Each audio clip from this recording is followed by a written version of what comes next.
날카로운 소리가 거실을 갈랐습니다. 고소한 기름 냄새가 진동하던 추석날, 제 뺨 위로 뜨거운 불길이 번졌습니다. 저를 내리친 건 제 평생을 바쳐 키운 금쪽 같은 아들이었습니다. 아들의 등 뒤에서 겁에 질려 파르르 떨고 있는 며느리의 얼굴이 그제야 눈에 들어왔습니다. 그 순간 깨달았습니다.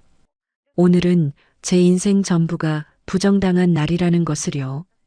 이바구 시작 전에 구독과 좋아요 눌러주시면 놀라운 인생 사연들을 누구보다 먼저 무료로 만나보실 수 있습니다. 모든 것은 아주 사소한 말 한마디에서 시작되었습니다. 추석이라고는 하지만 남편은 일찍 세상을 떠났고 딸도 시집가서 제 명절은 늘 아들 내외와 함께였습니다. 아침부터 분주하게 차례상에 올릴 음식들을 장만하고 있었지요. 기름 냄새에 머리가 지끈거렸지만 그래도 명절은 명절이었습니다. 어머니, 송편은 다 쪄졌어요. 이제 상에 올리기만 하면 될 것 같아요. 부엌과 거실을 오가며 분주하게 움직이던 며느리가 땀을 닦으며 말했습니다. 착한 아이였습니다. 시집 온 지 5년이 넘도록 싫은 소리 한 번, 얼굴 붉히는 일 한 번 없었습니다. 제가 아들 하나만 보고 살아온 것을 알아서인지 제 눈치를 살피는 게 안쓰러울 때도 있었지만 그래도 저런 며느리를 얻은 게 다행이다 싶었습니다. 그래, 고생했다. 너도 이리 와서 잠시 숨 좀 돌려라.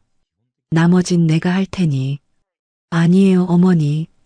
거의 다 했는데요, 뭐. 그렇게 며느리와 함께 마지막으로 상을 차리고 있을 때였습니다.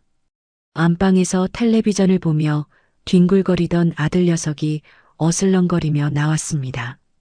아, 배고파. 아직 멀었어? 언제 먹을 수 있는 거야? 아들은 소파에 벌러덩 드러누우며 투덜거렸습니다. 그 모습의 속에서 울컥 무언가 치밀었지만 좋은 날이니 참자고 마음을 다독였습니다. 다 됐다. 이제 차례만 지내면 되니까 너도 옷 갈아입고 와라. 절은 올려야지. 아, 뭘 그런 걸 해. 그냥 밥이나 먹자니까. 형식적인 게 뭐가 중요하다고. 그 순간 참고 있던 화가 터져 나왔습니다. 너 지금 뭐라고 했니? 형식이 중요하지 않다니 그게 내 아비한테 할 소리야? 너 먹고 살게 하려고 평생 고생만 하다 간 사람인데. 제 목소리가 커지자 아들의 표정이 일그러졌습니다. 아, 또 그놈의 아버지 타령. 돌아가신 지가 언젠데 아직도 그 소리야. 지겨워 죽겠네, 진짜. 아들의 입에서 나온 지겨워 죽겠네라는 말은 비수처럼 제 가슴에 꽂혔습니다. 저도 모르게 목소리가 떨려 나왔습니다. 너 지금 그 말이 어떻게? 제 말꼬리가 흐려지는 것을 본 아들이 자리에서 벌떡 일어났습니다. 그리고는 며느리가 뻔히 보고 있는 앞에서 제게 손가락질하며 소리쳤습니다. 그만 좀 하라고. 명절 때마다 사람 잡지 말고. 이러니까 내가 이 집에 오기 싫은 거 아니야? 뭐라고? 내가 지금 제정신이야? 너 때문에 고생한 어미한테. 제가 말을 채 끝내기도 전이었습니다. 아들의 손이 허공을 가르는가 싶더니 제 왼쪽 뺨에서 불꽃이 튀었습니다. 짝! 하는 소리와 함께 세상이 잠시 하얗게 변했다가 이내 윙 마이너스 하는 이명이 귓가를 채웠습니다. 고개가 저절로 돌아갔고 휘청거리는 몸을 겨우 가누었습니다. 멍했습니다. 이게 지금 무슨 일인지 현실감이 전혀 없었습니다. 내 아들이 나를 때렸다고? 맞은 뺨보다 심장이 더 아팠습니다. 쿵 하고 땅으로 꺼지는 기분이었습니다. 평생을 고생하며 홀로 키운 아들이었습니다. 시장 좌판에서 발이 꽁꽁 얼어가면서도 아들 먹일 고기 한 근 살 돈을 벌면 행복했습니다. 남들 다 보내는 학원 한 번 못 보내줘서 미안했고 대학 등록금 때문에 적금을 깨면서도 아들 앞에서는 맘 편히 공부나 하라고 큰 소리쳤습니다. 그렇게 제 인생을 전부 바쳐 키운 아들이었습니다. 천천히 고개를 들었습니다. 분노로 이글거리는 아들의 눈과 마주쳤습니다. 그 눈에는 일말의 죄책감이나 후회도 없었습니다. 오히려 내가 뭘 잘못했는데 하는 듯한 적이만 가득했습니다. 그리고 그 너머로 하얗게 질린 채 입술만 파르르 떨고 있는 며느리의 얼굴이 보였습니다. 며느리의 눈은 금방이라도 눈물을 쏟을 것처럼 겁에 질려 있었습니다. 그 눈동자 안에는 저를 향한 동정과 연민, 그리고 무언가 다른 감정이 섞여 있었습니다. 마치 어머니, 이제 아셨어요? 라고 말하는 것 같았습니다. 그제야 정신이 번쩍 들었습니다. 이건 오늘 처음 있는 일이 아니라는 것을, 며느리는 이미 알고 있었다는 것을, 저 순하고 착한 아이가 저 짐승 같은 놈 옆에서 지금껏 어떤 시간을 보냈을지 상상조차 되지 않았습니다. 제 뺨을 때린 아들보다 그런 아들을 끼고 돌며 며느리의 고통을 외면했을지도 모르는 제 자신이 더 원망스러웠습니다. 속에서부터 무언가 뜨거운 것이 치밀어 올랐습니다. 뺨의 통증은 이미 사라진 지 오래였습니다. 대신 서늘한 분노가 온몸을 휘감았습니다. 나가. 제 입에서 나온 목소리는 제 것이 아닌 것처럼 차갑고 낮았습니다. 아들이 제 말을 잘못 들었다는 듯 되물었습니다. 뭐, 지금 뭐라고 했어? 나가라고 했다. 이 집에서 당장 나가. 저는 현관문을 가리키며 다시 한번 똑똑히 말했습니다. 제 단호한 태도에 아들은 잠시 당황한 듯 했지만 이내 다시 비웃음을 머금었습니다. 웃기시네. 지금 아들한테 나가라고? 아버지 돌아가시고 내가 이 집 기둥이야. 늙어서 노망이 났나? 노망이라는 단어가 제 마지막 이성의 끈을 끊어 놓았습니다. 저는 부엌으로 달려가 식칼을 집어들었습니다. 그리고 아들의 목을 향해 칼끝을 겨누었습니다. 제 눈에 살기가 번뜩이는 것을 본 아들의 얼굴이 그제야 새하얗게 질렸습니다. 왜 이래? 내가 말했지. 이 집 기둥이 너라고. 오늘 그 기둥 내가 뽑아버릴란다. 너 같은 놈은 내 아들도 아니고 이 집 아들도 아니야. 짐승이지. 내 자식이라도 짐승은 내 손으로 잡아야겠다. 제 기세에 눌린 아들은 뒷걸음질 치다 소파에 엉덩방아를 찧었습니다. 잘못했어. 어머니, 진정하세요. 입 닥쳐. 그 더러운 입으로 어머니 소리 하지 마라. 너한테는 이제 애미도 집도 없어. 당장 꺼져. 내 눈앞에서 사라져. 저는 칼을 든 채로 현관문을 활짝 열었습니다. 3초 준다. 내 눈앞에서 사라지지 않으면 오늘 내 제삿날이 될 줄 알아라.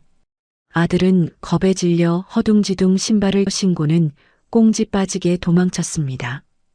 쾅 하고 현관문이 닫히는 소리가 들리고 나서야 제 손에 들려있던 칼이 바닥으로 툭 떨어졌습니다. 온몸의 힘이 쭉 빠져나갔습니다. 저는 그대로 현관문 앞에 주저앉았습니다. 눈물조차 나오지 않았습니다. 멍하니 허공을 바라보았습니다. 평생을 바쳐 쌓아 올린 탑이 한순간에 무너져 내린 기분이었습니다. 내가 뭘 잘못한 걸까? 대체 어디서부터 잘못된 걸까? 수십 번, 수백 번을 자문했지만 답을 찾을 수 없었습니다.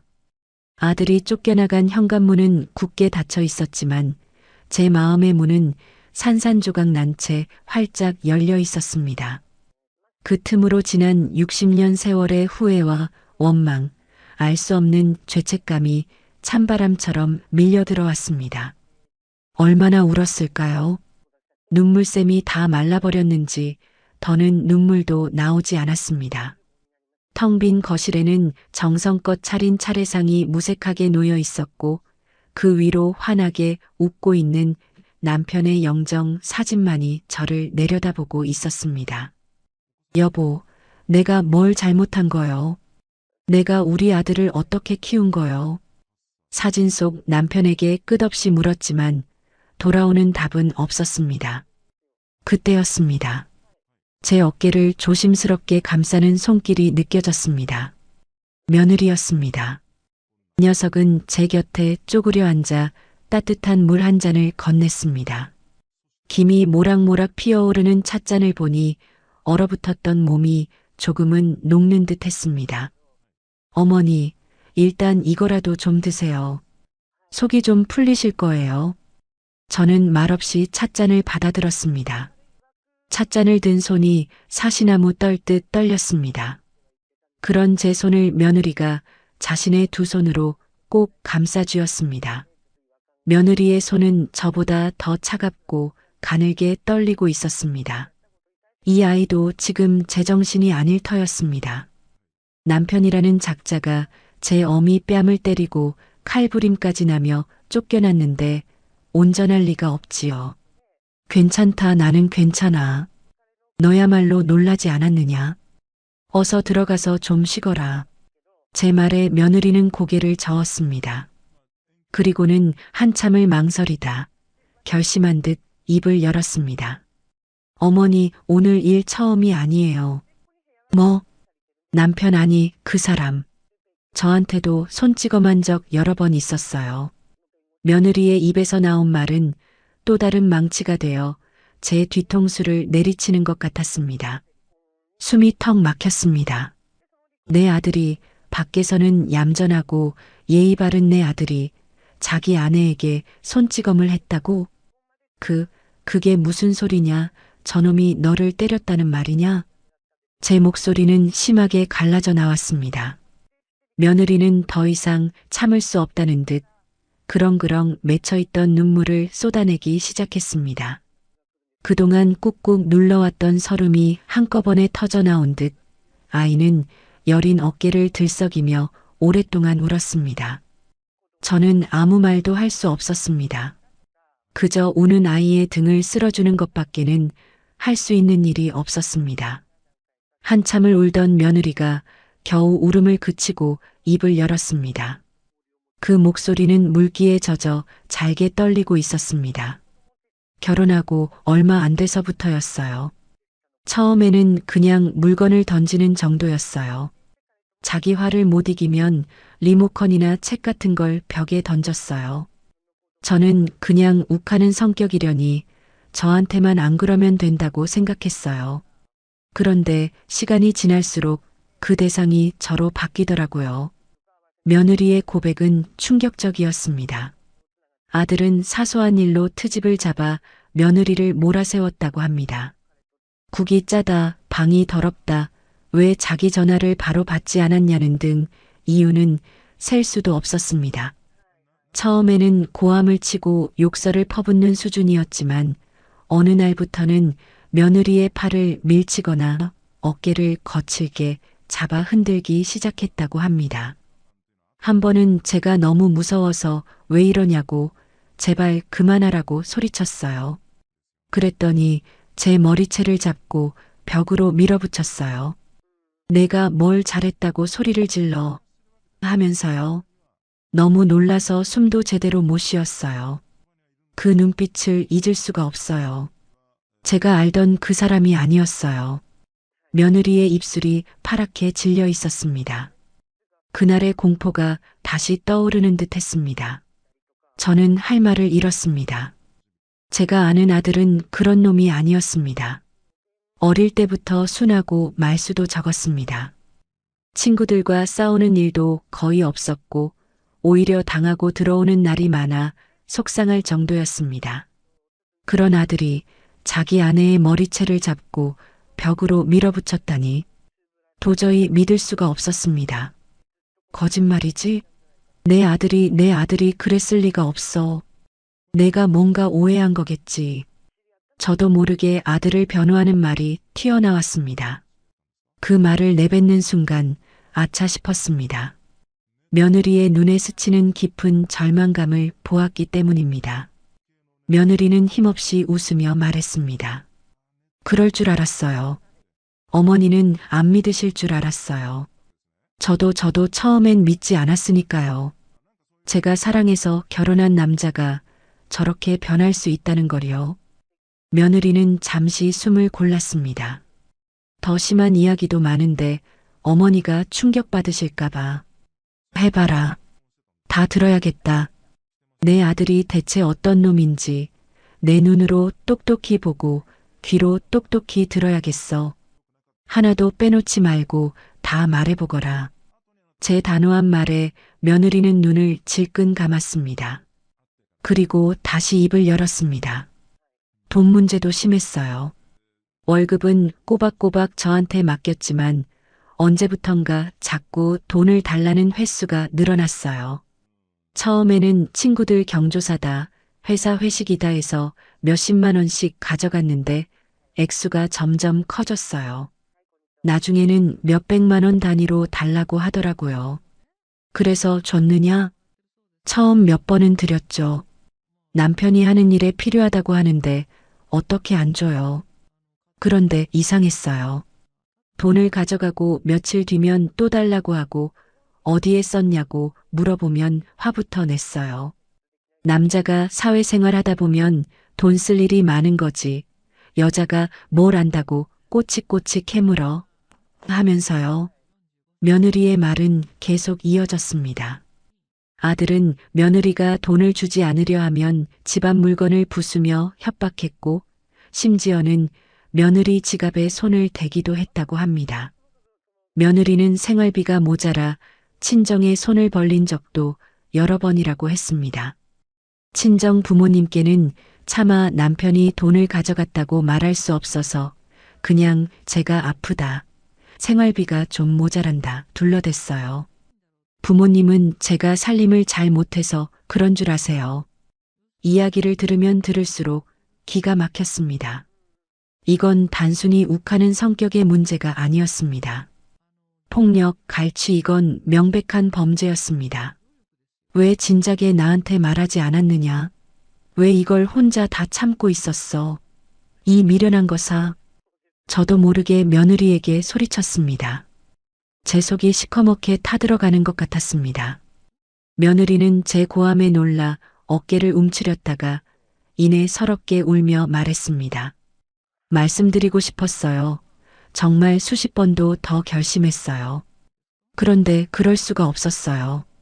어머니가 얼마나 아들 하나만 보고 살아오셨는지 아는데 제가 어떻게 어머니한테 아들 흉을 볼 수 있겠어요.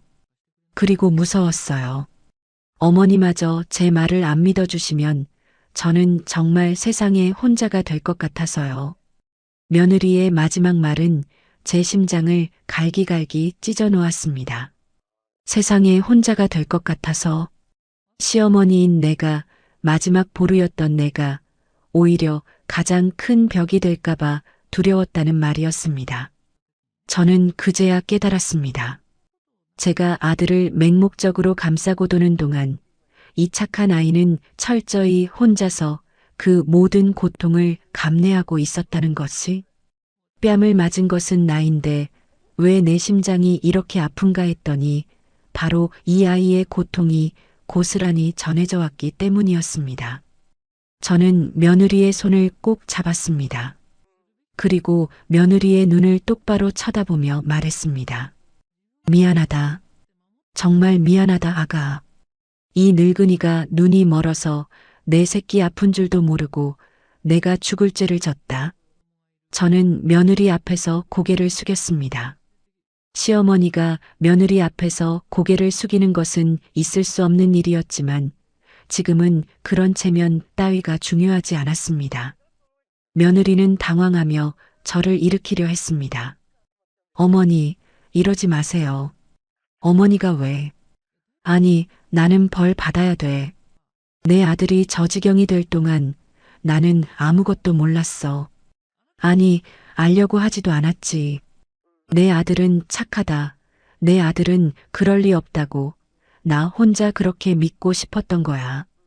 너는 그 지옥 속에서 혼자 울고 있었는데 이 시어미는 그것도 모르고 그날 밤 저는 며느리와 함께 밤을 새웠습니다. 며느리는 그동안 겪었던 일들을 하나씩 털어놓았고 저는 그저 들어주었습니다.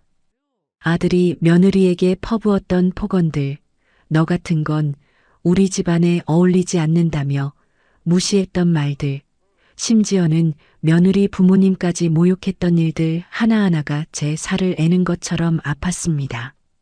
새벽녘이 되어서야 며느리는 지쳐 잠이 들었습니다. 퉁퉁 부은 눈으로 잠든 며느리의 얼굴을 보니 또다시 눈물이 쏟아졌습니다. 저 얼굴에 얼마나 많은 눈물과 한숨이 숨겨져 있었을까. 저는 조용히 자리에서 일어나 안방으로 들어갔습니다. 장롱 깊숙한 곳에 넣어두었던 남편이 남겨준 낡은 통장 하나를 꺼내 들었습니다. 그리고 결심했습니다. 이제부터는 내가 이 아이의 편이 되어 주어야겠다고. 내 아들이 저지른 죄값을 이제는 내가 나서서 치르게 해야겠다고. 날이 밝아오고 있었습니다. 밤새 켜둔 거실의 백열등이 동트는 창밖의 푸른빛에 스며들어 을씨년스러운 분위기를 자아냈습니다. 며느리는 소파에 웅크린 채 옅은 잠에 빠져 있었고 저는 뜬 눈으로 밤을 새웠습니다. 제 머릿속은 온통 지옥이었습니다. 아들이 며느리에게 퍼부었던 폭언과 폭력의 장면들이 쉴 새 없이 재생되었습니다. 그리고 그 배경에는 늘 아무것도 모른 채 아들을 향해 자애로운 미소만 짓고 있는 제 자신의 모습이 있었습니다. 그 모습이 너무나 혐오스러워 구역질이 날 지경이었습니다. 장롱 깊숙한 곳에서 꺼내온 낡은 통장을 만지작거렸습니다. 남편이 세상을 뜨기 전 제 손에 쥐어주며 정말 힘들 때, 우리 아들 장가갈 때 요긴하게 쓰라고 남긴 돈이었습니다. 저는 그 돈을 쓰지 않고 차곡차곡 모아왔습니다. 아들이 결혼할 때 집을 얻어주는 데 보탰고 나머지는 손주 녀석 대학 갈 때나 보태줄까 하여 고이 간직하고 있었습니다. 이 돈을 이제는 며느리를 위해 써야겠다고 마음먹었습니다. 이 아이가 저 지옥에서 벗어날 수만 있다면 이 돈이 아니라 내 살이라도 떼어주고 싶은 심정이었습니다. 그때 며느리가 부스스 눈을 떴습니다. 저와 눈이 마주치자 화들짝 놀라며 몸을 일으켰습니다. 어머니, 제가 그만 잠이 들어서 죄송해요. 아니다. 몸도 마음도 힘들 텐데 더 자거라. 아니에요. 이제 일어나야죠. 집에도 가봐야 하고. 며느리는 억지로 웃어 보였지만 그 얼굴에는 여전히 두려움이 가득했습니다. 어제 그 난리를 치고 쫓겨난 아들이 집에 돌아가 무슨 짓을 할지 걱정하는 기색이 역력했습니다. 저는 며느리의 손을 잡고 소파에 앉혔습니다. 가지 마라. 당분간은 여기 있거라. 그 짐승 소굴에 너를 다시 보낼 수는 없다. 그래도 어머니, 내 말 들어. 내가 다 생각이 있다. 너는 아무 걱정 말고 여기 있는 동안은 푹 쉬기만 해. 알았지? 제 단호한 말에 며느리는 더 이상 아무 말도 하지 못하고 고개를 끄덕였습니다. 그때였습니다. 며느리의 휴대폰이 요란하게 울리기 시작했습니다. 화면에 뜬 발신자의 이름을 본 며느리의 얼굴이 하얗게 질렸습니다. 남편이라는 두 글자였습니다. 저는 며느리의 손에서 휴대폰을 빼앗아 들었습니다. 그리고 통화 버튼을 눌러 스피커폰으로 전환했습니다. 너 어디야? 장모님 댁에도 없다는데 밤새 어딜 싸돌아다녀. 수화기 너머로 아들의 고함이 터져나왔습니다. 어젯밤 저에게 무릎 꿇고 빌던 모습은 온데간데 없었습니다. 너 지금 당장 안 들어와? 내가 니년 때문에 이게 무슨 꼴이냐고. 어머니가 나를 내쫓았어. 다 너 때문이야. 적반하장도 유분수지 모든 것을 며느리 탓으로 돌리고 있었습니다. 저는 치밀어 오르는 화를 꾹 누른 채 며느리에게 눈짓을 보냈습니다. 대답하라는 뜻이었습니다. 며느리는 떨리는 목소리로 겨우 입을 열었습니다. 나 어머니 댁에 있어요. 뭐, 거기 왜 있어? 너 지금 제정신이야? 당장 나와. 나오라고. 싫어요. 당신 얼굴 이제 보고 싶지 않아요. 뭐, 인연이 진짜 너 거기서 꼼짝 말고 있어. 내가 지금 그쪽으로 가서 내 머리털을 다 뽑아 놓을 테니까. 협박을 끝으로 전화는 끊겼습니다. 며느리는 공포에 질려 부들부들 떨고 있었습니다. 저는 그런 며느리의 어깨를 감싸 안았습니다. 걱정 마라. 저놈이 여기 발도 못 붙이게 할 테니. 저는 곧장 현관으로 가 문을 2중, 3중으로 걸어 잠갔습니다. 그리고 경찰서에 전화를 걸어 아들이 찾아와 행패를 부릴지도 모르니 순찰을 강화해달라고 요청했습니다. 모든 조치를 마치고 돌아오자 며느리가 제게 무언가 할 말이 있는 듯 입술을 달싹이고 있었습니다. 어머니 사실은 아직 말씀 못 드린 게 있어요. 괜찮다. 천천히 말해보거라. 며느리는 한참을 망설이다가 가방에서 구겨진 종이 몇 장을 꺼내 제 앞에 내려놓았습니다. 은행에서 온 대출 상환 독촉장이었습니다. 그런데 채무자의 이름이 며느리의 이름으로 되어 있었습니다. 이건 대체 뭐냐? 그 사람이 제 이름으로 대출을 받았어요. 순간 머리가 띵하고 울렸습니다. 내 이름으로 대출을? 내가 동의도 안 했는데 어떻게? 제가 동의했어요. 아니, 동의할 수밖에 없었어요. 며느리의 이야기는 이랬습니다. 몇 달 전 아들이 사업 자금이 급하게 필요하다며 며느리에게 대출을 받아달라고 부탁했다고 합니다. 자신의 신용등급으로는 한도가 나오지 않는다며 딱 한 달만 쓰고 바로 갚겠다고 사정을 했다는 겁니다. 며느리는 처음에는 거절했지만 아들은 매일같이 며느리를 들들 볶았습니다. 우리가 남이냐? 부부 사이에 이 정도도 못 해주냐? 며 소리를 지르고 너 때문에 내 인생이 망하게 생겼다. 며 집안 물건을 집어 던지며 위협했습니다. 하루는 제가 끝까지 안 된다고 버텼어요. 그랬더니 제 앞에 무릎을 꿇더라고요. 자기가 죽는 꼴 보고 싶으냐면서 이번 한 번만 도와주면 평생 은인으로 모시고 살겠다고 빌었어요. 그렇게까지 나오는데 차마 거절할 수가 없었어요. 결국 며느리는 아들의 손에 이끌려 은행에 가서 자신의 이름으로 5천만 원을 대출받았다고 합니다. 하지만 아들은 약속과 달리 돈을 갚지 않았고 이자는 눈덩이처럼 불어나기 시작했습니다. 독촉장이 날아오기 시작하자 며느리는 아들에게 따졌지만 돌아오는 것은 폭언뿐이었습니다. 그까짓 돈 몇 푼 가지고 쪼잔하게 군다면서 오히려 저를 이상한 사람으로 몰았어요. 자기가 알아서 할 테니 신경 끄라고요. 그런데 아무리 기다려도 해결될 기미가 보이지 않았어요. 며느리는 불안한 마음에 몰래 아들의 행적을 쫓기 시작했다고 합니다. 그리고 충격적인 사실을 알게 되었습니다. 아들이 말한 사업은 애초에 존재하지도 않았습니다. 아들은 그 돈을 전부 도박으로 탕진하고 있었습니다. 도박이라고? 네, 상습적이었어요. 제가 아는 것만 해도 몇 년은 된 것 같아요. 월급날만 되면 돈이 사라졌고 제 돈에 손을 댄 것도 다 도박 때문이었어요.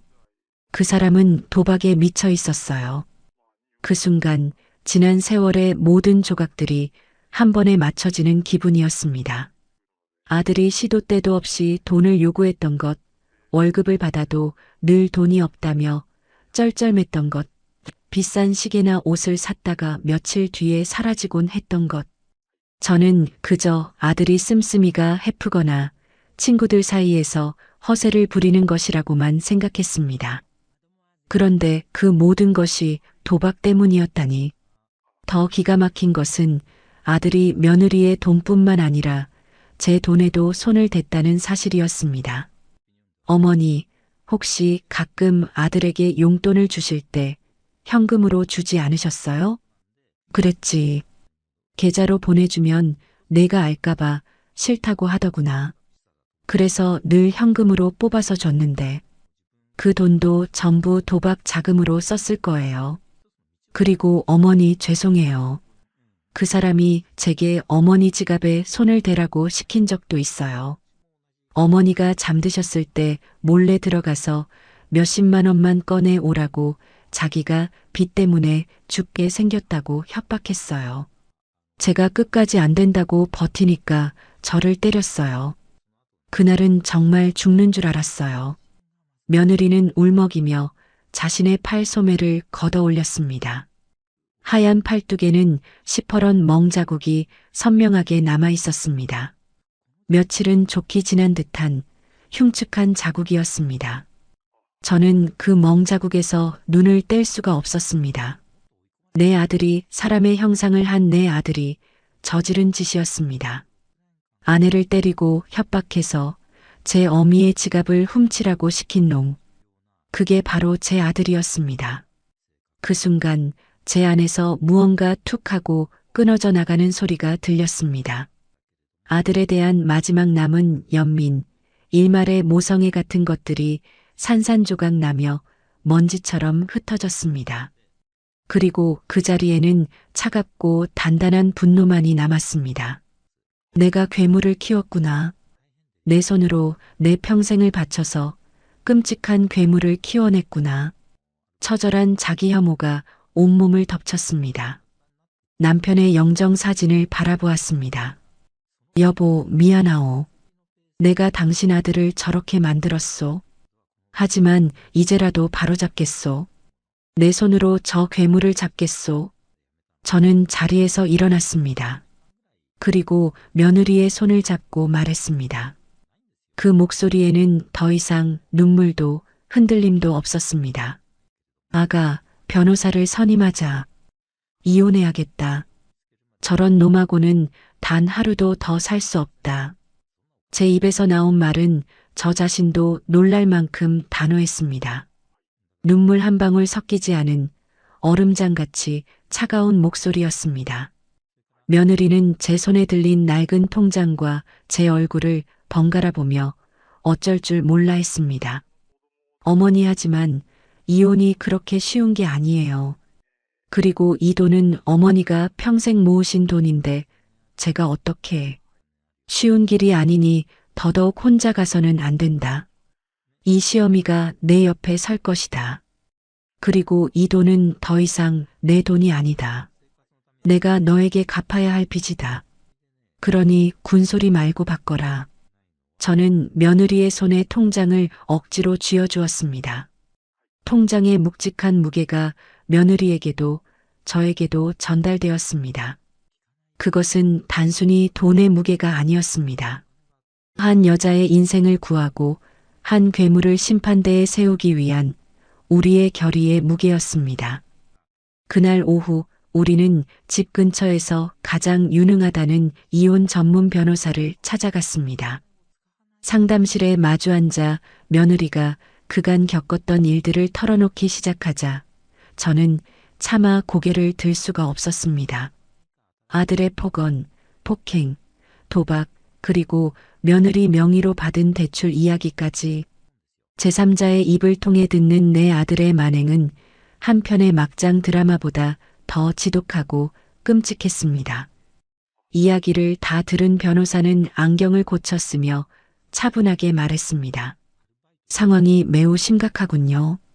하지만 아드님의 유책 사유가 명백하기 때문에 이혼 소송 자체는 어렵지 않을 겁니다. 폭행 사실을 입증할 진단서나 사진, 폭언이 담긴 녹취, 그리고 도박빚과 대출 관련 자료들이 결정적인 증거가 될 겁니다. 변호사의 말에 며느리가 힘없이 고개를 저었습니다. 진단서는 없어요. 맞고 나서 병원에 갈 생각도 못했고 무서워서 그냥 혼자 약 바르고 참았어요. 녹취도 할 엄두를 못 냈고요. 그 말에 가슴이 철렁 내려앉았습니다. 증거가 없다면 어떻게 그놈의 죗값을 묻는단 말인가. 하지만 변호사는 의외로 담담했습니다. 괜찮습니다. 지금부터 모으면 됩니다. 앞으로 남편분과 통화할 때는 무조건 녹음 버튼을 누르십시오. 폭력적인 언행을 유도할 필요는 없지만 과거의 폭행이나 도박 사실에 대해 언급하며 시인하는 발언을 받아내는 것이 중요합니다. 그리고 혹시라도 다시 폭력을 행사한다면 이번에는 절대 참지 말고 즉시 112에 신고하고 병원에 가서 상해진단서를 발급받으셔야 합니다. 변호사는 앞으로 우리가 해야 할 일들을 차근차근 알려주었습니다. 증거 수집 방법부터 재산 분할, 위자료 청구, 그리고 며느리 명의의 대출금을 아들에게 떠넘기는 방법까지. 법이라는 것이 이렇게 차갑고 명료한 것인 줄 처음 알았습니다. 그 차가움이 지금 저에게는 유일한 희망이었습니다. 상담을 마치고 변호사 사무실을 나오자 찬 바람이 얼굴을 때렸습니다. 며느리는 여전히 불안한 기색이었습니다. 어머니, 제가 잘할 수 있을까요? 그 사람 목소리만 들어도 심장이 떨리는데 저는 그런 며느리의 손을 꽉 잡았습니다. 혼자가 아니지 않느냐? 내가 있다. 그리고 이제는 우리가 을이 아니다. 법이 우리의 무기가 되어줄 것이다. 그러니 더 이상 떨지 마라. 이제부터는 저놈이 떨어야 할 차례다. 집으로 돌아온 우리는 마치 전쟁을 앞둔 장수처럼 작전 계획을 세우기 시작했습니다. 우선 며느리는 당분간 저희 집에서 지내기로 했습니다. 아들의 접근을 원천적으로 차단하기 위해서였습니다. 그리고 변호사의 조언대로 아들과의 모든 통화 내용을 녹음하기 시작했습니다. 아니나 다를까 그날 저녁부터 아들에게서 전화가 빗발치기 시작했습니다. 처음에는 회유였습니다. 여보, 내가 잘못했어. 내가 어제는 술에 취해서 제정신이 아니었어. 응? 제발 한 번만 용서해줘. 내가 앞으로 정말 잘할게. 며느리는 제 눈치를 보며 떨리는 목소리로 대답했습니다. 당신이 술 때문에 그런 게 아니라는 거 내가 더 잘 알아요. 아니야. 진짜야. 나 이제 술도 끊고 다시는 너한테 손도 안 댈게. 어머니한테도 무릎 꿇고 빌게. 그러니까 제발 집으로 돌아와. 응? 아들의 가증스러운 목소리를 스피커폰 너머로 듣고 있자니 속에서 천불이 났습니다. 하지만 저는 며느리에게 눈짓하며 계속 통화를 이어가게 했습니다. 그럼 당신이 내 이름으로 빌린 대출금은 어떻게 할 건데요? 그것부터 해결해요. 아, 그거야 내가 알아서 다 갚는다니까. 걱정하지 마. 그것 때문에 그래. 내가 금방 해결할게. 어떻게요? 또 어디서 돈이라도 빌리게요? 아니면 또 도박이라도 해서 한탕 하려고요? 며느리의 입에서 도박이라는 단어가 나오자 아들의 목소리가 순간 차갑게 변했습니다. 너 지금 그걸 어떻게 알았어? 누가 너한테 그런 소리를 했어? 내가 모를 줄 알았어요? 당신이 내 돈, 우리 생활비까지 다 가져다가 도박판에 쏟아부은 거 내가 다 알아요. 이게 진짜야. 너 누구한테 그딴 소리 듣고 와서 짓거리는 거야. 어머니가 그러디? 그 노인네가 쓸데없는 소리 한 거야? 아들은 다시 본색을 드러냈습니다. 저를 노인네라고 칭하며 온갖 막말을 쏟아내기 시작했습니다. 며느리와의 통화는 그렇게 10분 넘게 이어졌고 그 내용은 고스란히 녹음되었습니다.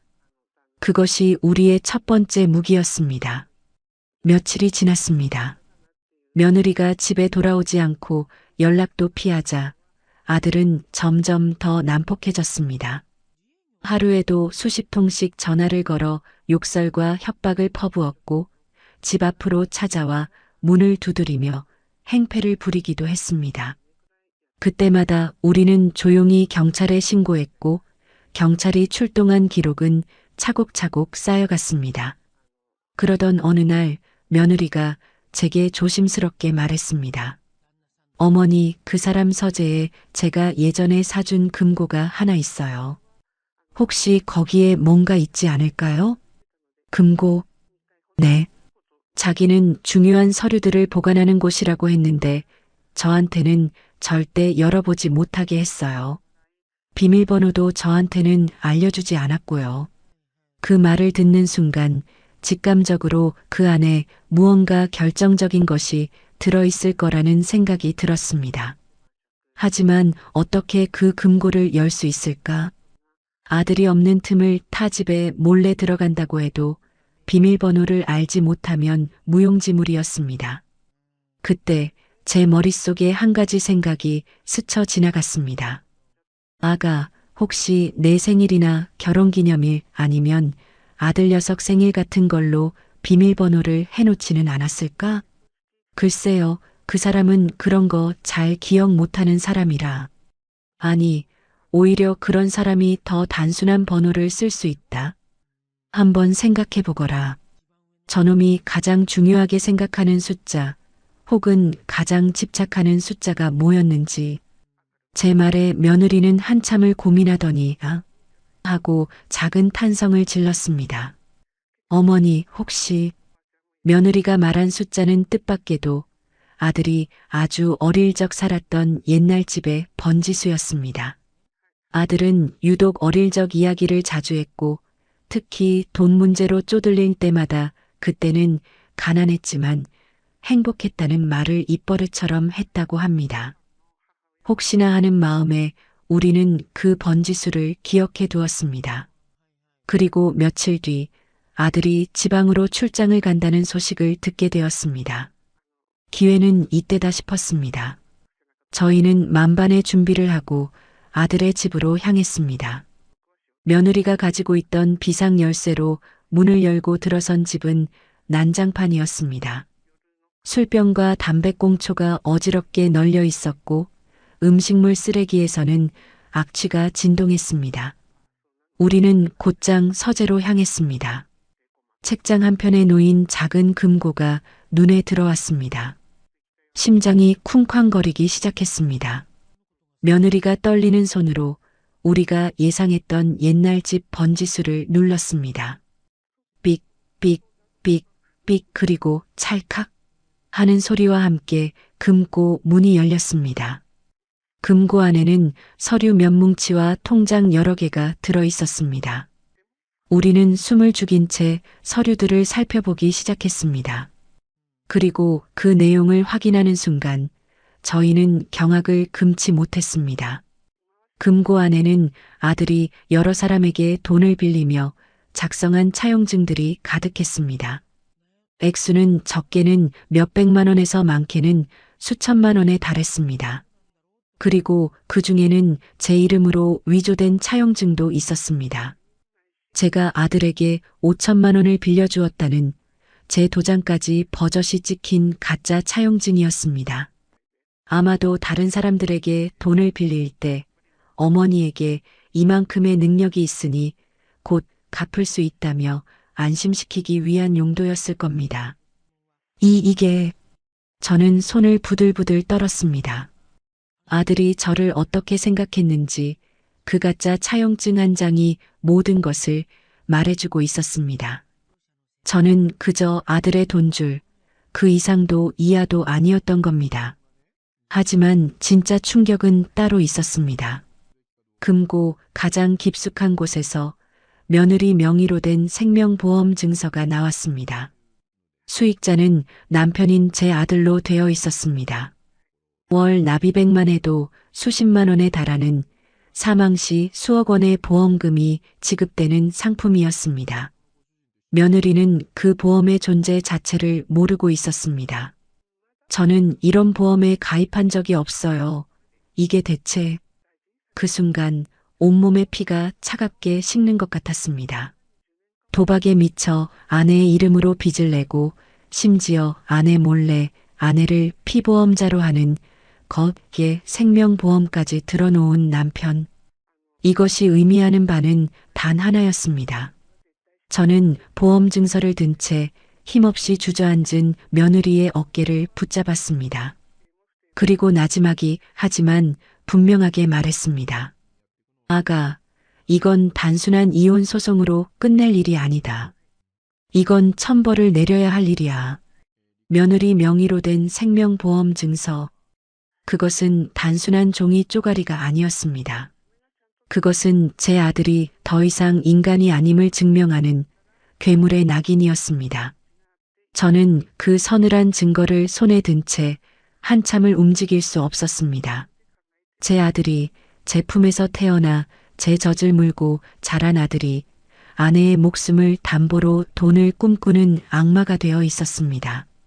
슬픔이나 분노 같은 감정은 이미 사치였습니다. 남은 것은 오직 하나, 이 짐승을 어떻게 내 손으로 직접 단죄할 것인가 하는 차가운 계획뿐이었습니다. 다음 날 우리는 곧장 변호사를 다시 찾아갔습니다.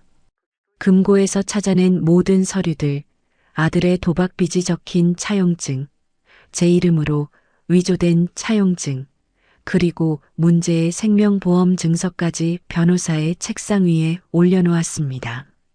서류들을 하나씩 훑어보던 변호사의 표정이 점점 더 심각해졌습니다. 이건 보통 심각한 문제가 아니군요. 특히 이 생명보험은 남편분이 아내분 모르게 가입시킨 것이 확실한가요? 네, 변호사님. 저는 이런 보험이 있는 줄도 몰랐어요. 며느리가 떨리는 목소리로 대답했습니다. 변호사는 깊은 한숨을 내쉬며 말했습니다. 물론 이것만으로 살인 의도가 있었다고 단정하기는 어렵습니다. 하지만 상습적인 가정폭력과 도박빚, 그리고 아내 몰래 가입한 거액의 생명보험, 이 세 가지가 합쳐지면 재판부에서 남편분의 비정상적인 의도를 충분히 의심할 수 있습니다. 이것은 이혼 소송을 넘어 형사 고소까지 고려해야 할 사안입니다. 형사 고소라면 저놈을 감옥에 보낼 수도 있다는 말씀이십니까? 제가 묻자 변호사는 고개를 끄덕였습니다. 네, 어머님. 상습 폭행, 사문서 위조, 그리고 보험 사기 미수까지도 엮을 수 있습니다. 물론 쉽지 않은 싸움이 되겠지만 증거가 명백하다면 불가능한 일도 아닙니다. 그 말을 듣는 순간 제 마음은 확고해졌습니다. 단순한 이혼으로 저놈을 사회에 풀어놓을 수는 없었습니다. 저 괴물은 격리되어야 했습니다. 그게 저놈에게 고통받은 며느리를 위한 길이고 또 다른 피해자가 나오는 것을 막는 유일한 길이었습니다. 그렇게 해주십시오, 변호사님. 저놈을 반드시 법의 심판대에 세워주십시오. 돈이 얼마가 들든 상관없습니다. 그날 이후 우리의 전쟁은 본격적으로 시작되었습니다. 변호사는 증거의 완벽함을 위해 몇 가지 추가적인 자료들을 요청했습니다. 첫째, 아들의 카드 사용 내역이었습니다. 아들이 주로 어느 지역에서 어느 시간대에 돈을 썼는지를 파악하면 그의 도박 패턴을 유추할 수 있다는 것이었습니다. 며느리는 아들의 공인인증서를 가지고 있었지만 비밀번호를 알지 못했습니다. 하지만 며느리는 포기하지 않았습니다. 남편이 과거에 사용했던 비밀번호들, 의미 있는 숫자들을 조합하며 밤새도록 컴퓨터 앞에 매달렸습니다. 그리고 마침내 며느리는 비밀번호를 알아내는데 성공했습니다. 아들이 자신 명의의 대출금을 처음 받은 날짜였습니다. 그놈에게는 그날이 꽤나 의미 있는 날이었나 봅니다. 아들의 카드 내역은 충격 그 자체였습니다. 월급날만 되면 강원도 정선이나 서울 외곽의 불법 경마장 근처 ATM에서 거액의 현금이 인출된 기록이 수두룩했습니다. 심지어 유흥주점이나 안마시술소에서 법인카드가 아닌 개인카드로 수백만 원을 쓴 내역도 발견되었습니다. 가정에는 생활비 한 푼 제대로 가져다 주지 않으면서 밖에서는 그렇게 흥청망청 돈을 쓰고 다녔던 겁니다. 둘째, 주변인들의 증언 확보였습니다. 변호사는 아들의 직장 동료나 친구들에게서 도박 사실이나 폭력적인 성향에 대한 증언을 얻어낼 수 있다면 재판에서 매우 유리할 것이라고 조언했습니다. 이건 정말 어려운 일이었습니다. 누가 제 아들의 셔츠를 벗기는 일에 선뜻 나서겠습니까? 며느리는 망설였습니다. 하지만 저는 단호했습니다. 아가, 부끄러워할 것은 우리가 아니다. 저놈의 실체를 만천하에 알려야 한다. 그래야 저놈이 다시는 고개를 들고 살 수 없게 되는 것이다. 저는 며느리를 데리고 아들의 가장 친한 친구라는 사람을 찾아갔습니다. 처음에는 완강히 부인하던 그 친구도 제가 눈물을 글썽이며 내 아들이 지금 사람 구실을 못하고 있네. 이대로 두면 정말 큰일이 날 것 같아서 그래. 제발 자네가 아는 것만이라도 말해주게. 라고 매달리자 마지못해 입을 열었습니다. 아주머니 죄송합니다. 사실 민준이 도박에 빠진 지는 꽤 됐어요. 처음에는 그냥 재미로 시작했는데 어느 순간부터 액수가 커지더라고요. 저희가 말려도 소용없었어요. 오히려 저희한테 돈을 빌려달라고 손을 벌리기 시작했고요.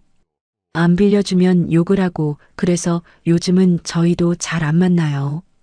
친구의 증언을 통해 아들이 주변 사람들에게까지 돈을 빌리러 다녔다는 사실을 알게 되었습니다. 우리는 그 친구의 동의를 얻어 대화 내용을 모두 녹음했습니다. 증거는 차곡차곡 쌓여갔습니다. 아들의 폭언이 담긴 수십 개의 녹취 파일, 멍든 며느리의 팔 사진, 며느리 몰래 가입한 생명보험증서, 위조된 차용증, 도박장 근처에서 인출된 카드 내역 친구의 증언까지. 칼자루는 이제 완벽하게 우리의 손에 들어왔습니다. 그 과정에서 며느리는 놀랍도록 강해졌습니다. 처음에는 아들의 목소리만 들어도 사시나무 떨듯 떨던 아이가 이제는 당당하게 아들의 거짓말을 받아치고 원하는 답변을 유도해냈습니다. 혼자서는 컴퓨터도 잘 다루지 못하던 아이가 밤을 새워 카드 내역을 분석하고 증거들을 파일로 정리했습니다. 두려움과 슬픔에 잠식되었던 눈빛은 이제 총명함과 단단한 의지로 빛나고 있었습니다. 어느 날 밤 증거 파일들을 정리하던 며느리가 저를 보며 말했습니다. 어머니, 저 이제 하나도 무섭지 않아요. 예전에는 그 사람이 집에 들어오는 발소리만 들려도 심장이 내려앉았는데 지금은 그냥 불쌍해요. 자기가 뭘 잘못했는지도 모르고 저렇게 발버둥 치는 모습이요. 그 말을 듣는데 어찌나 대견하고 자랑스러운지 눈물이 핑 돌았습니다. 저는 그런 며느리의 손을 꼭 잡아주었습니다. 그래, 잘 생각했다. 이제 너는 더 이상 그놈의 아내가 아니다. 너는 한 사람의 온전한 인격체로 내 인생을 다시 살아야 한다. 이 싸움은 그걸 위한 첫걸음일 뿐이다. 우리는 모든 증거 수집을 마치고 변호사를 통해 아들에게 이혼 소장과 형사 고소장을 동시에 보냈습니다. 아마 그 서류를 받아든 순간 아들은 자신의 인생이 끝났음을 직감했을 겁니다. 며칠 뒤 아들에게서 전화가 걸려왔습니다. 스피커폰 너머로 들려오는 아들의 목소리는 분노와 당혹감으로 심하게 떨리고 있었습니다. 어머니, 지금 이게 다 어머니가 시킨 짓이죠? 어떻게 아들 인생을 이렇게 망쳐놓을 수가 있어요? 저를 고소해요? 감옥에 보내겠다고요?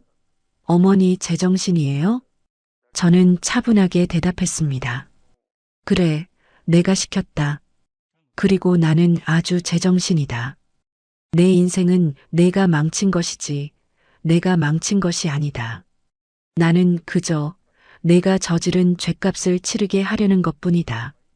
어머니, 그리고 다시는 나를 어머니라 부르지 마라. 나는 너 같은 짐승을 아들로 둔 적이 없다. 법정에서 보자꾸나. 전화를 끊는 순간 기나긴 어둠의 터널 끝에서 마침내 한 줄기 빛이 보이는 듯 했습니다. 심판의 날이 다가오고 있었습니다.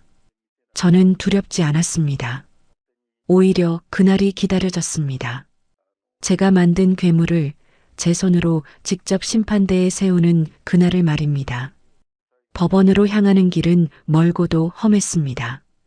살면서 죄짓고는 못 산다는 말을 입버릇처럼 했는데 내 아들의 죗값을 묻기 위해 법원을 드나들게 될 줄은 꿈에도 몰랐습니다. 차창 밖으로 스치는 풍경들이 낯설게만 느껴졌습니다. 옆자리에 앉은 며느리는 굳은 표정으로 입을 꾹 다문 채 말이 없었습니다. 그 조그만 어깨에 얼마나 무거운 짐이 올려져 있을까 생각하니 또다시 가슴이 미어졌습니다. 저는 아이의 손을 말없이 꽉 잡아주었습니다. 아이는 제 손을 마주 잡으며 희미하게 웃어 보였습니다. 그 미소에서 저는 괜찮다는 무언의 위로를 받았습니다. 우리는 더 이상 약자가 아니었습니다. 첫 재판은 소송이 아닌 조정 절차로 진행되었습니다. 판사님과 조정위원들이 양측의 이야기를 들어보고 합의를 유도하는 자리라고 변호사는 설명했습니다. 법정안은 생각보다 좁고 답답했습니다. 맞은편에 앉은 아들의 얼굴을 마주하는 순간 숨이 턱 막혔습니다. 며칠 못 본 사이에 녀석의 얼굴은 반쪽이 되어 있었습니다. 퀭한 눈, 거칠어진 피부, 초조하게 다리를 떠는 모습까지 일말의 동정심이라도 생길 법했지만 제 마음은 얼음장처럼 차가웠습니다. 저 모습은 자신의 잘못을 뉘우치는 자의 모습이 아니라 모든 것을 잃게 될까봐 두려워하는 짐승의 모습일 뿐이었습니다. 아들은 변호사까지 대동하고 나타났습니다. 뻔뻔하기 짝이 없었습니다. 조정위원이 먼저 입을 열었습니다. 양측의 입장은 소장을 통해 잘 확인했습니다. 아내 측에서는 남편의 상습적인 폭행과 도박 그리고 경제적 무책임을 이유로 이혼을 요구하셨고 남편 측에서는 대부분의 사실을 부인하고 계십니다. 원만하게 합의할 의향은 없으신지요? 그 말에 아들의 변호사가 먼저 나섰습니다. 저희 의뢰인은 이혼할 의사가 전혀 없습니다. 아내분을 사랑하고 가정을 지키고 싶은 마음뿐입니다. 물론 부부 사이에 약간의 다툼은 있었지만 아내분께서 주장하시는 상습적인 폭행은 사실무근입니다. 감정이 격해져서 언성이 높아진 적은 있으나 손찌검을 한 적은 결코 없습니다. 기가 막혔습니다. 저렇게 뻔뻔한 거짓말을 얼굴색 하나 변하지 않고 할 수 있다니. 우리 측 변호사가 즉시 반박했습니다. 사실무근이라니요.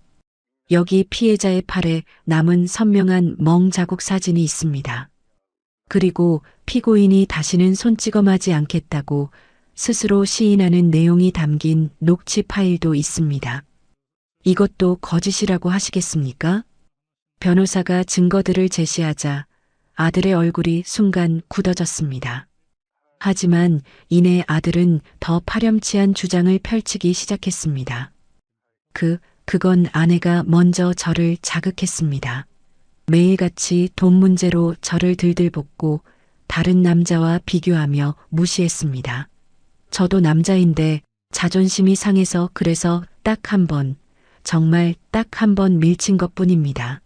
그리고 녹취는 아내가 악의적으로 제 말을 편집하고 유도한 겁니다.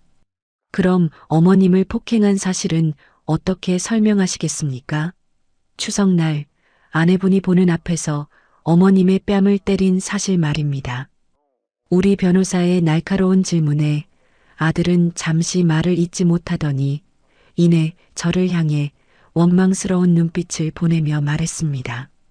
그건 저희 어머니가 요즘 자꾸 깜빡깜빡하시고 했던 말을 또 하시고 사실 치매 초기 증상이 좀 있으십니다.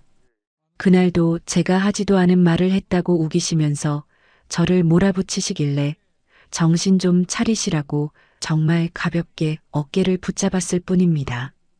결코 뺨을 때린 적은 없습니다. 그 순간 법정 안의 모든 공기가 얼어붙는 것 같았습니다. 저놈이 지금 뭐라고 짓거린 건가? 자기 어미를 치매 환자로 몰아가고 있었습니다. 살아남기 위해 제 어미에게 치매라는 낙인을 찍으려 하고 있었습니다. 저는 온몸의 피가 거꾸로 솟는 것을 느꼈습니다. 저는 자리에서 벌떡 일어나 소리쳤습니다. 내 이놈, 내가 그러고도 인간이냐? 이 애미를 치매 환자로 만들어? 하늘이 무섭지도 않으냐? 어머니, 진정하세요. 변호사가 저를 말렸지만 소용없었습니다. 제 눈에서는 불이 뿜어져 나오는 것 같았습니다. 조정위원은 법정 소란을 이유로 제게 퇴정을 명하려 했습니다. 그때 제가 품속에서 무언가를 꺼내 들었습니다. 제가 다니는 병원에서 발급받은 정신과 소견서였습니다. 거기에는 우울증 및 불면 증세는 보이나 인지 능력 및 기억력은 정상 수준임이라고 선명하게 적혀 있었습니다.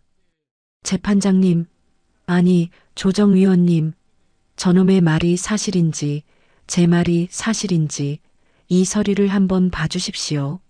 제가 멀쩡한 정신으로 이 자리에 섰는지 아니면 저놈의 말대로 노망난 늙은이인지 판단해 주십시오. 제 행동에 법정안은 술렁였습니다. 우리 변호사조차 예상치 못한 행동이었습니다.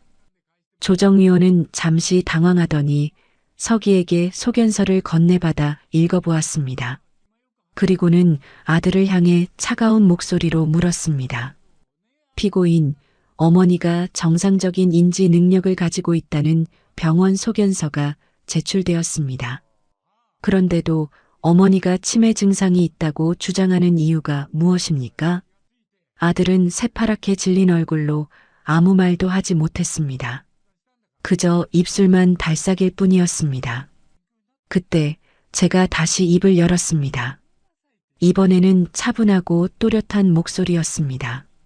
존경하는 위원님, 저는 오늘 한 사람의 어머니로서가 아니라 한 명의 피해자이자 증인으로서 이 자리에 섰습니다. 제 아들, 저기 앉아있는 저 짐승은 제 뺨을 때렸습니다. 자신의 아내가 보는 앞에서 자신의 늙은 어미의 뺨을 힘껏 내리쳤습니다. 그뿐만이 아닙니다. 저는 자리에서 일어나 증인석으로 걸어나갔습니다. 그리고 판사와 조정위원, 그리고 방청석에 앉은 모든 사람들이 들을 수 있도록 똑똑히 말했습니다.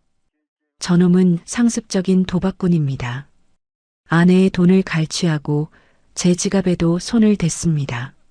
아내의 이름으로 거액의 대출을 받아 도박으로 탕진했고 심지어는 아내 몰래 아내의 목숨을 담보로 한 생명보험까지 들어놓았습니다. 이것이 제가 키운 아들의 실체입니다. 제 증언이 이어지는 동안 법정안은 물을 끼얹은 듯 조용했습니다. 아들은 고개를 푹 숙인 채 쥐구멍이라도 찾고 싶은 표정이었습니다. 그의 변호사조차 더 이상 아무런 변론도 하지 못했습니다. 저는 오늘 제 아들에게 사형을 선고하러 이 자리에 왔습니다. 물론 법이 정한 사형이 아닙니다. 제 마음속에서 저놈을 아들의 자리에서 영원히 끌어내리는 사회적 사형을 선고하러 왔습니다. 부디 저 짐승이 다시는 사회에 나와 다른 사람을 해치지 못하도록 엄중한 법의 심판을 내려주시길 간곡히 부탁드립니다. 증언을 마친 저는 자리로 돌아와 조용히 앉았습니다. 모든 힘이 다 빠져나간 기분이었지만 이상하게도 마음은 편안했습니다. 내가 할 일은 다 했다는 생각이 들었습니다. 결국 그날 조정은 결렬되었습니다. 아들 측에서 우리의 요구 조건을 도저히 받아들일 수 없다고 버텼기 때문입니다. 하지만 상관없었습니다. 우리는 처음부터 합의 따위는 원하지 않았습니다. 우리는 정식 재판을 통해 저놈의 모든 죄를 낱낱이 밝히고 법이 내릴 수 있는 가장 무거운 처벌을 받게 할 작정이었습니다. 법정을 나오자 며느리가 제 손을 꼭 잡으며 말했습니다. 어머니, 오늘 정말 멋있으셨어요. 그 한마디에 그동안 억눌렀던 모든 감정이 북받쳐 올랐습니다. 저는 며느리를 부둥켜 안고 참았던 눈물을 터뜨렸습니다. 그것은 슬픔의 눈물이 아니었습니다. 거대한 산을 하나 넘었다는 안도감과 서로에 대한 믿음이 만들어낸 뜨거운 감동의 눈물이었습니다. 아직 싸움은 끝나지 않았습니다. 하지만 저는 확신할 수 있었습니다. 우리는 반드시 이길 것이라고. 그리고 저 괴물은 자신의 죄에 대한 대가를 반드시 치르게 될 것이라고 말입니다. 조정 절차가 결렬된 후 우리의 싸움은 정식 재판으로 넘어갔습니다. 몇 번의 변론 기일이 더 열렸고 법정은 보이지 않는 전쟁터와 같았습니다. 우리는 그동안 모아온 무기들을 하나씩 꺼내 들었습니다. 아들의 폭언이 담긴 녹취 파일이 법정 안에 울려 퍼질 때 방청석에서는 작은 탄식이 터져 나왔습니다. 며느리의 팔에 남은 멍 자국 사진이 스크린에 클로즈업 되었을 때 아들은 고개를 푹 숙인 채 차마 화면을 보지 못했습니다. 우리가 제출한 증거는 산처럼 쌓여갔습니다. 도박장 주변에서 거액의 현금을 인출한 수십 건의 카드 내역, 아들의 도박 사실을 증언하는 친구의 녹취록, 그리고 제 이름으로 위조된 차용증과 며느리 몰래 가입한 생명보험 장서까지. 변호사는 이 모든 증거들을 바탕으로 제 아들이 얼마나 파렴치하고 폭력적인 사람인지, 가정을 지킬 의사도 능력도 없는 파탄자인지를 조목조목 밝혔습니다. 궁지에 몰린 아들은 최후의 발악을 했습니다. 자신의 변호사를 통해 며느리가 결혼 전부터 사치가 심했고 가정에 소홀했으며 외도를 의심할 만한 정황도 있었다는 식의 말도 안 되는 주장을 펼쳤습니다. 심지어는 제가 아들 부부의 일에 사사건건 간섭하며 며느리를 괴롭혔고 이번 이혼 소송도 제가 며느리를 충동질하여 벌인 일이라는 거짓말까지 늘어놓았습니다. 하지만 그의 주장은 아무런 증거도 없는 공허한 외침일 뿐이었습니다. 오히려 그런 뻔뻔한 거짓말들은 재판부의 눈살을 찌푸리게 만들 뿐이었습니다. 모든 변론이 끝나고 마침내 최종 판결을 내리는 날이 되었습니다. 법정으로 향하는 제 마음은 이상할 만큼 담담했습니다. 며느리 역시 전보다 훨씬 안정된 모습이었습니다. 우리는 그저 우리가 뿌린 씨앗의 결과를 확인하러 가는 농부의 심정이었습니다. 법정 안은 그 어느 때보다 무거운 침묵이 감돌았습니다. 잠시 후 판사가 자리에서 일어나 판결문을 읽어 내려가기 시작했습니다. 피고는 원고에게 혼인 파탄에 주된 책임이 있음을 인정하고 원고의 이혼 청구를 받아들인다. 두 사람은 이 시간부로 법적인 부부가 아님을 선고한다. 첫 문장이 떨어지는 순간 며느리는 저도 모르게 제 손을 꽉 잡았습니다. 눈가에 물기가 어리는 것이 느껴졌습니다. 판결은 계속되었습니다. 피고는 원고에게 혼인 파탄의 정신적 고통에 대한 위자료로 2억 원을 지급하라. 결코 적지 않은 금액이었습니다. 가정폭력의 심각성과 지속성을 재판부가 인정한 결과였습니다. 또한 혼인 기간 중 형성된 재산에 대하여 피고의 유책 사유와 재산 형성 기여도를 고려하여 아파트 등 부동산을 포함한 공동명의 재산은 원고에게 7, 피고에게 3의 비율로 분할하며 피고가 원고의 명의로 받은 대출금 5천만 원은 피고가 전액 상환할 것을 명한다. 재산 분할 판결이 내려지는 순간 아들의 입에서 흐억하는 바람 빠지는 소리가 들렸습니다. 자신의 명의로 된 재산은 거의 없었고 대부분의 재산이 부부 공동명의 혹은 며느리 명의로 되어 있었기에 저 판결은 아들에게 사형 선고나 다름없었습니다. 집도 재산도 심지어 빚까지 모두 자신이 떠안게 된 것이었습니다. 마지막으로 판사는 제가 별도로 제기한 형사고소건에 대해 언급했습니다. 피고인의 상습 폭행 및 사문서 위조 혐의에 대해서는 별도의 형사재판을 진행할 것이며 재판부는 피고인에 대한 엄중한 처벌이 필요하다는 의견을 검찰에 전달하는 바이다. 모든 판결이 끝났습니다. 망치 소리가 땅, 땅, 땅 3번 울리고 우리의 길고 길었던 싸움은 막을 내렸습니다. 아들은 판결을 받아들일 수 없다는 듯 자리에 주저앉아 멍하니 허공만 바라보고 있었습니다. 모든 것을 잃은 자의 허망한 모습이었습니다. 법정을 나와서 차에 오르자마자 며느리는 제 품에 안겨 참았던 울음을 터뜨렸습니다. 그것은 기쁨의 눈물이었고 해방의 눈물이었습니다. 저는 그런 며느리의 등을 토닥이며 함께 울었습니다. 그날 저녁 집으로 돌아온 우리에게 한 통의 전화가 걸려왔습니다. 아들이었습니다. 그의 목소리는 완전히 무너져 있었습니다. 어머니, 제가 다 잘못했어요. 제발 한 번만 용서해 주세요.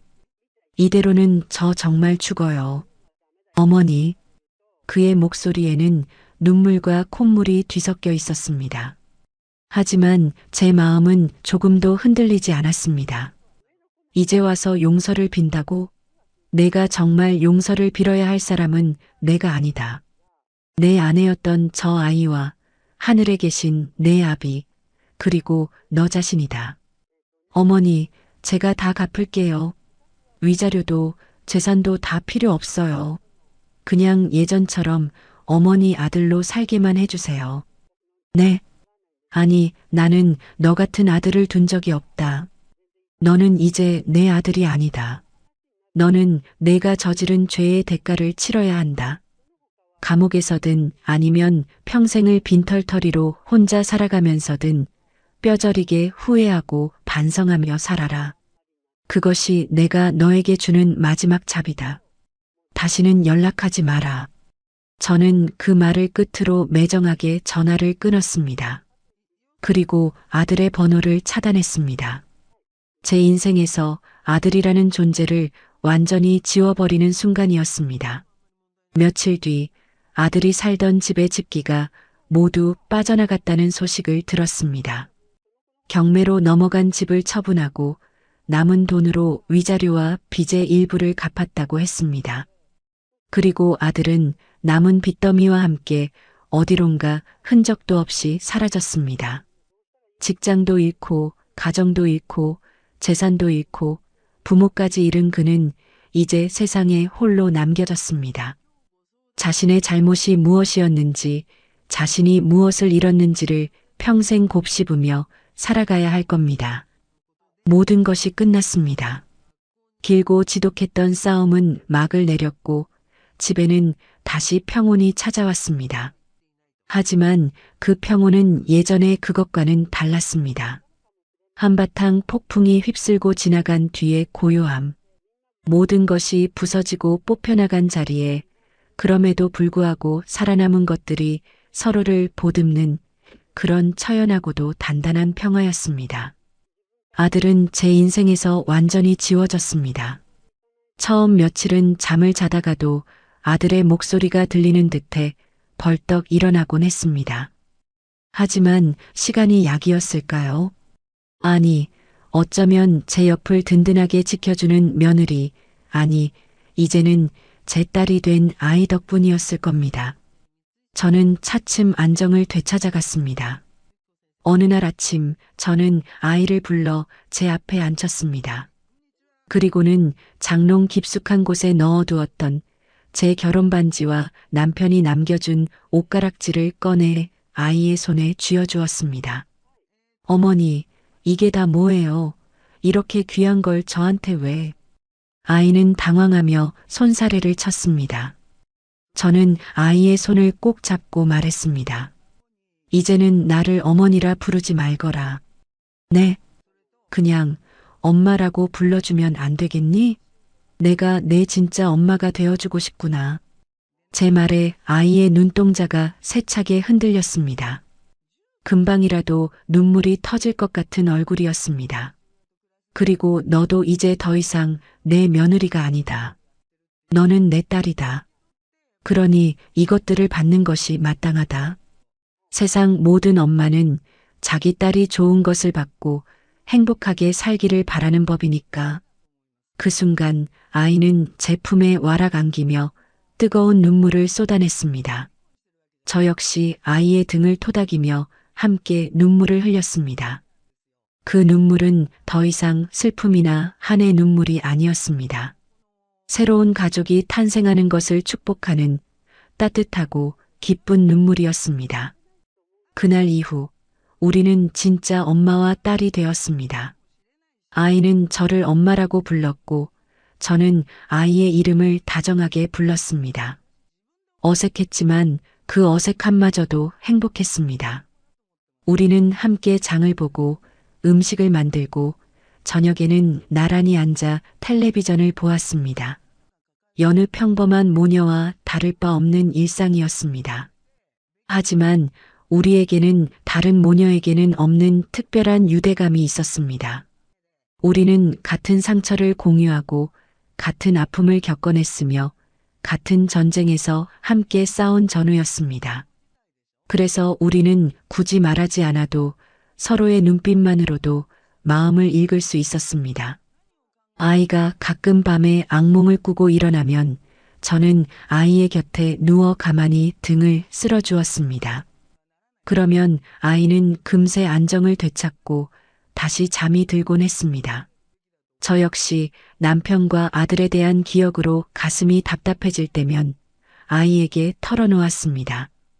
그러면 아이는 제 손을 잡고 엄마 다 괜찮아. 이제는 우리 둘이 있잖아. 라고 말해주었습니다. 그 한마디가 제게는 그 어떤 약보다 더 큰 위로가 되었습니다. 우리는 함께 새로운 삶을 계획하기 시작했습니다. 아이는 다시 일을 시작하고 싶어 했습니다. 결혼 전에는 꽤 유능한 디자이너였다고 합니다. 저는 아이의 꿈을 적극적으로 지지해 주었습니다. 아이가 재판 과정에서 받은 재산과 제가 보태준 돈으로 우리는 작은 작업실 겸 사무실을 얻었습니다. 아이는 밤낮으로 일에 매달렸고 다시 자신의 이름으로 세상에 서기 위해 노력했습니다. 그런 아이의 모습을 보는 것이 제게는 가장 큰 기쁨이었습니다. 어느 주말 우리는 함께 남편의 산소에 찾아갔습니다. 저는 깨끗하게 벌초된 무덤 앞에서 남편에게 모든 것을 고했습니다. 우리가 겪었던 일들, 아들을 내치게 된 과정, 그리고 이제는 며느리가 아닌 새로운 딸이 생겼다는 이야기까지. 여보, 미안해요. 당신 아들을 지켜주지 못해서. 하지만 후회는 없소. 나는 내 딸을 지켜야 했으니까. 당신도 이해해 주겠지요? 하늘에서라도 우리 딸이 앞으로는 행복하게 살 수 있도록 지켜봐 주시오. 제 옆에 서 있던 아이도 조용히 고개를 숙였습니다. 아버님, 걱정 마세요. 제가 엄마 잘 모실게요. 그리고 저 정말 행복하게 잘 살게요. 하늘에서 지켜봐 주세요. 산소에서 내려오는 길, 아이가 제게 물었습니다. 엄마, 그런데 그 사람은 어떻게 됐을까요? 가끔 궁금해요. 밥은 먹고 다니는지, 어디서 잠은 자는지. 아이의 목소리에는 미움이나 원망이 아닌 한때 사랑했던 사람에 대한 아주 옅은 연민이 묻어 있었습니다. 저는 아이의 머리를 쓰다듬으며 말했습니다. 그건 이제 우리가 걱정할 일이 아니다. 그놈은 그놈의 인생을 사는 것이고 우리는 우리의 인생을 살아야지. 우리는 그저 우리 앞에 놓인 이 길을 묵묵히 그리고 행복하게 걸어가면 되는 것이다. 가을 햇살이 따사롭게 내리쬐는 길이었습니다. 길가에는 코스모스가 한들한들 춤을 추고 있었고 제 옆에는 세상에서 가장 소중한 제 딸이 함께 걷고 있었습니다. 저는 문득 1년 전 그 끔찍했던 추석날을 떠올렸습니다. 아들의 손에 뺨을 맞고 세상이 무너졌던 그 순간을. 하지만 만약 그날 그런 일이 없었다면 저는 여전히 아들의 거짓된 모습에 속아 이 착한 아이의 고통을 외면하며 살고 있었을 겁니다. 어쩌면 그날의 그 딱이 한 대는 제 아들이 제게 휘두른 폭력이 아니라 제 인생을 바로잡아주기 위해 하늘이 내린 마지막 기회였을지도 모른다는 생각이 들었습니다. 집으로 돌아온 우리는 마당 한편에 작은 텃밭을 가꾸기 시작했습니다. 상추와 깻잎, 작은 방울토마토 모종을 심었습니다. 흙을 만지고 씨앗을 심고 물을 주며 우리는 새로운 희망을 심었습니다. 아이는 흙투성이가 된 제 얼굴을 보며 환하게 웃었고 저 역시 아이의 얼굴에 묻은 흙을 닦아주며 마주 웃었습니다. 그날 저녁 우리는 갓 따온 상추에 저녁을 싸 먹으며 두런두런 이야기를 나누었습니다. 엄마, 나중에 우리 돈 많이 벌면 세계 여행 갈까요? 엄마 가보고 싶었던 곳 내가 다 데려가 줄게요. 오냐, 그러자. 그때까지 이 늙은이가 다리에 힘이 붙어 있어야 할 텐데. 그럼요. 내가 매일 엄마 다리 주물러 줄게요. 아이의 너스레에 우리는 한참을 함께 웃었습니다. 그날 찢어진 가족 사진은 다시 붙이지 않았습니다. 대신 우리는 활짝 웃는 두 사람의 사진을 그 자리에 새로 걸었습니다. 피는 섞이지 않았지만 그 어떤 모녀보다 더 서로를 아끼고 사랑하는 진짜 가족의 사진이었습니다. 여러분이라면 어떻게 하셨을까요? 평생을 바쳐 키운 자식이 괴물이 되어 나타났을 때 그 손을 잡고 함께 나락으로 떨어지시겠습니까? 아니면 아프더라도 그 손을 놓고 남겨진 다른 소중한 것을 지키시겠습니까? 저는 제 선택에 후회하지 않습니다. 때로는 버리는 것이 지키는 것이 될 수도 있다는 것을 저는 제 아픈 상처를 통해 배웠기 때문입니다. 그날 찢어진 편지는 다시 붙지 않았습니다. 하지만 저는 그 찢어진 편지 조각들로 더 아름다운 그림을 만들어가고 있습니다. 제 새로운 딸과 함께 말입니다. 오늘의 이바구는 여기까지입니다. 자신의 손으로 쌓아 올린 세상을 스스로 무너뜨려야 했던 한 어머니의 고통과 잿더미 속에서 다시 자기 삶의 주인이 된 한 여자의 성장을 통해 저는 진정한 내 편의 의미를 묻고 싶었습니다. 바라건대 이 이야기가 어딘가에서 홀로 아픔을 감내하고 계실 누군가에게 작은 위로와 함께 당신은 혼자가 아니다라는 따뜻한 연대의 메시지가 전해졌기를 바랍니다.